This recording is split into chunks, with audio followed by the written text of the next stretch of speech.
Hey, Thomas here again with some help and instructions for the Catalog Feed Builder tab in this new user interface. So there are basically two very simple settings here in this tab. And these are just preliminary settings to get you up and running with the catalog and catalog feed. Because here's the reason why you would want to set this up right away. Before you set up a product catalog and feed this with the Trackify feed, what you will see is you will see a warning on your pixel event. You see here you have this yellow warning sign and it says the pixel is not paired with any product catalog.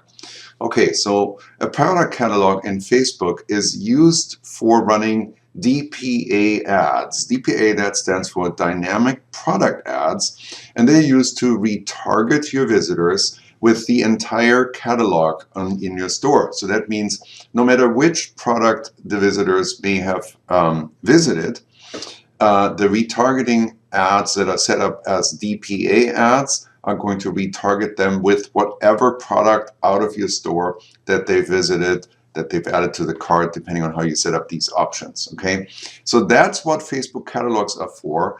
And when you have a Facebook catalog, then the product ID that is fired in the event is matched up with the product catalog, and Facebook can then save the data so that it can be used for the DPA ads. If there's no catalog, and if there is a product ID in here, then Facebook will give you this warning. Now, this warning is only relevant for DPA ads. If you're not planning on running your DPA ads, this warning can be safely ignored. It does not impact any of the tracking functions of the pixel, and it does not impact any of the leverage functions. So you can still build audiences, you can still optimize with custom conversions, you can still do everything else except running DPA ads. So there is no urgent need to fix this warning. However, it's very easy to fix it with this tab that you're in here right now. Okay, so all we need to do is set up a quick and dirty catalog so that Trackify can fire the events and Facebook can then match the events with the catalog. All right. Okay, so for the quick and easy way to set this up, all you need to do is you enter the main category, the most generic general category that fits the products that you're selling in your store. So if you're selling shirts, type in shirt and pick one of the categories that come to mind here that are popping up here. If you're selling mugs, type in mugs and pick something that pops up right here. And you're done with this part. So just pick a generic, general category here. It doesn't really matter. There's a refined way to configure the catalog, and we're going to explain that in great detail. There's actually a whole menu here about Facebook catalogs, but this is not needed to be refined. This is just to be done with it so that you can get rid of this warning if it bothers you. All right? The second piece that you need to set here is your Facebook Business Manager.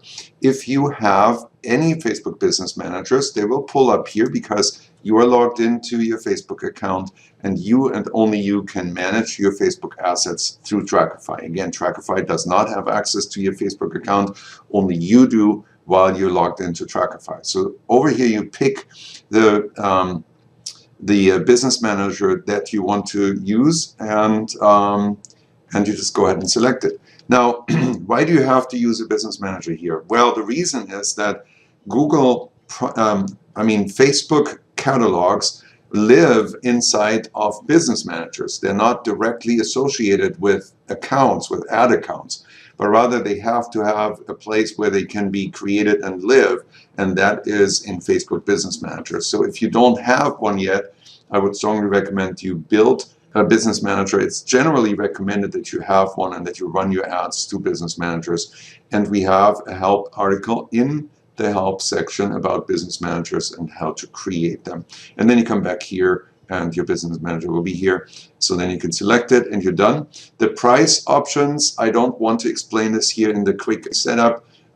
In general, for all the settings that you see in Trackify, whenever it says default, that is generally a good setting to just keep. We're going to go into more detail on this later on when we walk you through the catalog right here.